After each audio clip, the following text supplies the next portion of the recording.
started our big road trip by driving down to Colorado. Our first stop was at the GoPro Mountain Games in Vail. Once we arrived, we knew we needed to find some food. We were both starving. We toured around Vail Village, checking out all the activities that were going on. Anything from whitewater kayaking to slacklining to highlining, even the IFSC Bouldering Championships.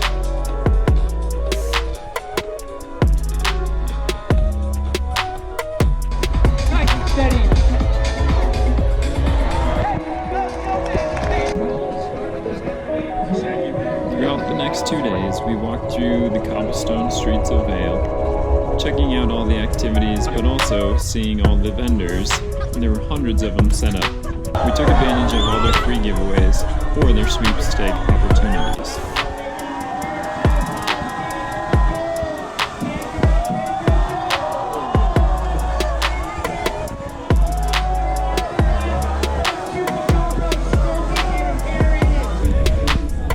What's your favorite thing, buddy?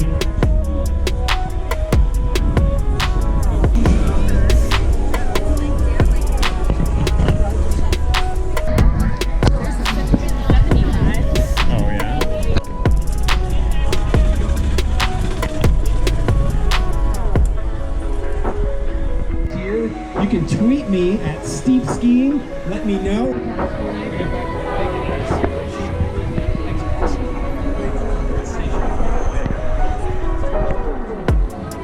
One of our favorite events to watch was the dock dogs. It was where the dogs would go jumping off of a platform, chasing after a ball or a toy, flying out into the water. Supper time! We spent 2 days in Vail. For lodging, we truck camped in the back of my F-150, just in a parking lot. From Vail, we drove through the night to get to Utah, so we could have a full day exploring the national parks around Moab.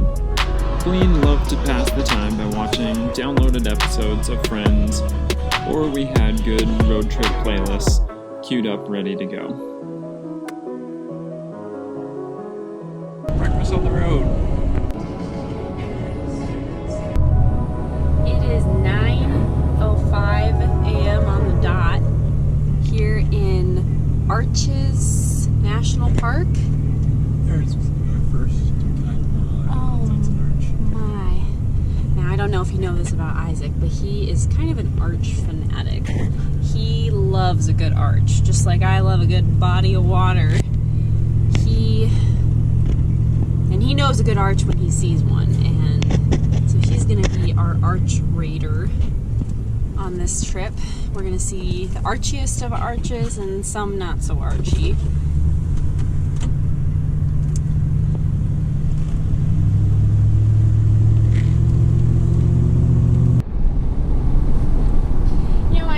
The dynamic landscape of Arches National Park is like a storybook, telling tales of change across this unique space. The forces of erosion, water, gravity, time have really brought the stories of the arches to life. We're often reminded of how powerful these forces are. Did you know that in 1991 a piece of landscape arch tumbled to the ground, leaving visitors humbled as witnesses to the power of time? The collapse of Wall Arch in 2008 left only a pile of sandstone as evidence of the once towering arch. Huh. Interesting. Yeah. I know a lot about arches. Sounds like you do. You sound like an expert. I do. Ask me a question. How many arches are in the park? Over 1,000. Wow. The biggest one is a football field length, over 300 feet. Wow. Yep. That's incredible. Uncle Rico could throw a Football. ball across that. Oh, just magnificent. Well, here we are going to Delicate Arch, completely alone. Oh, never mind. Once again, all alone on the trail to Delicate Arch.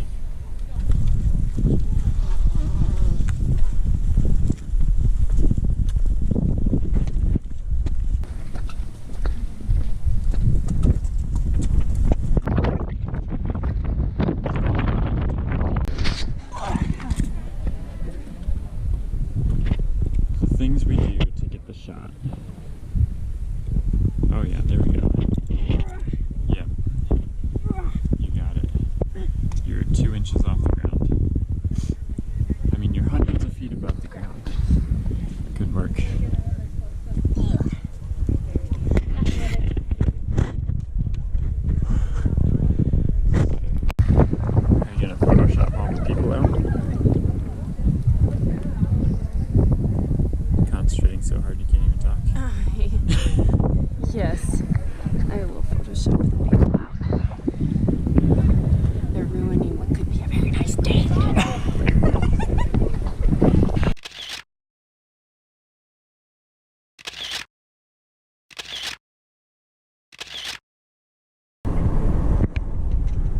That one's pretty neat, huh?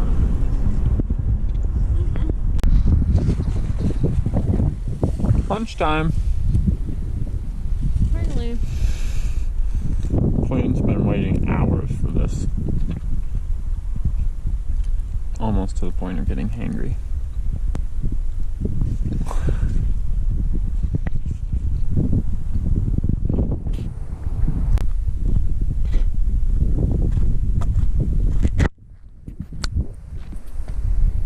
Come on, Littlefoot. Dang it, did you know I was following you? Yeah, I can hear your footsteps. And I easily saw you try to hide and duck away.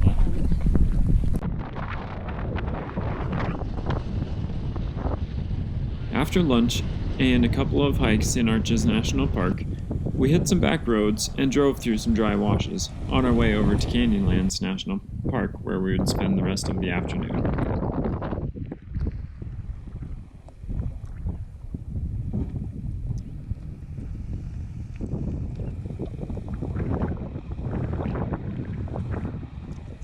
Well, what do you think, dear? I think this is the best view we've seen all day.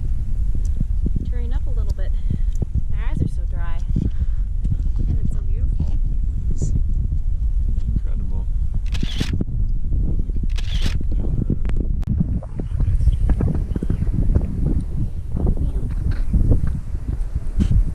Here in Ralston. Here we are at Grand View Point.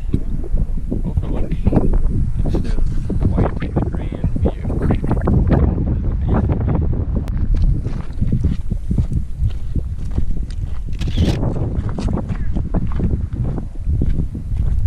Nothing to say? Sometimes the world needs silence. You would know that if you weren't such an extreme extrovert all the time. Talk. All the time, Isaac.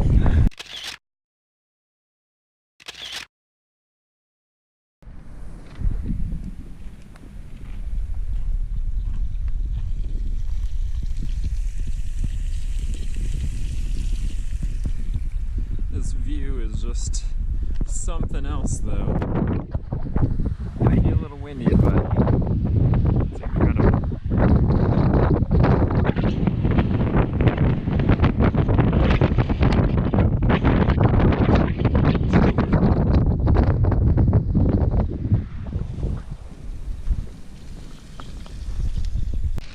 Well, we're making supper. Colleen's got some avocados. My first ones that I've ever bought. Got some brats growing. They're really yummy. And we have this amazing spot that we're going to. So, super excited about it. Grill master. Practicing for his later years as a dad. Or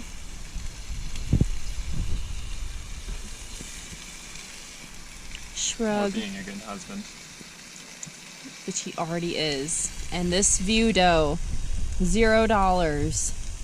0 other people for Just once on this trip. 45 minutes to drive 15 miles. Yeah, a little rocky. Completely worth it. We did not come from there. We came from over there. No, he's lying. We came from there. No, we came from over there.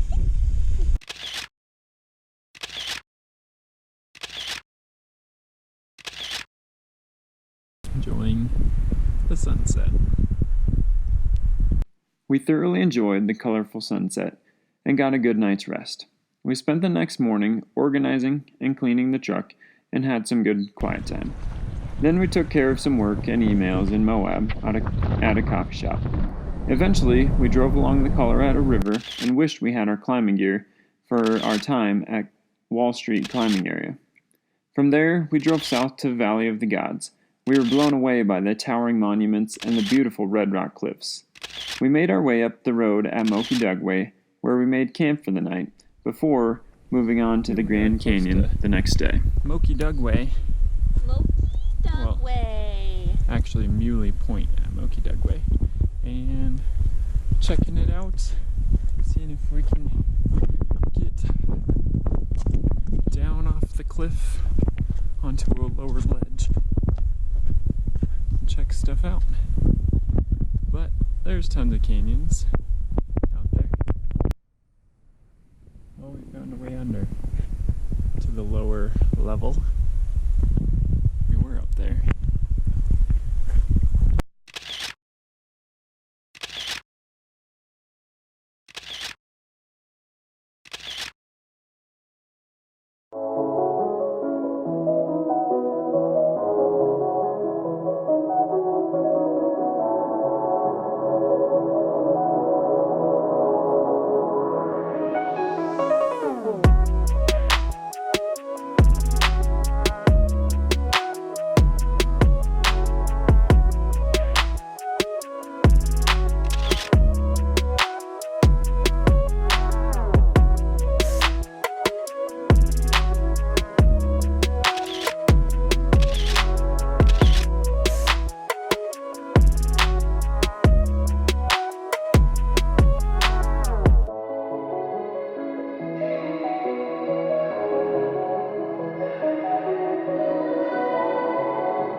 Grand Canyon today.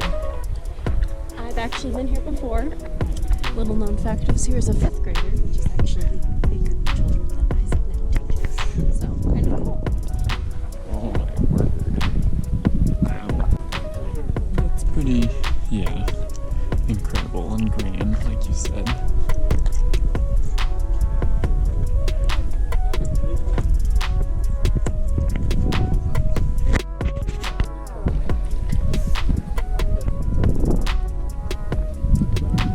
Once we got to the south rim of the Grand Canyon, we met up with our good friend Shay and Taylor.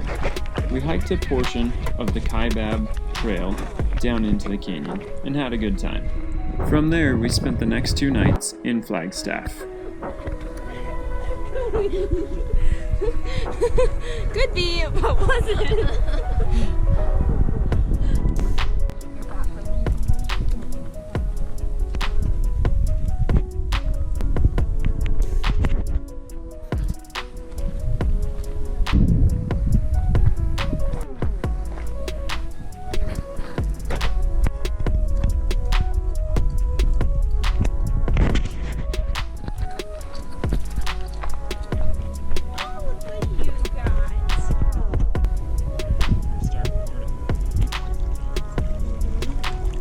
So relaxing.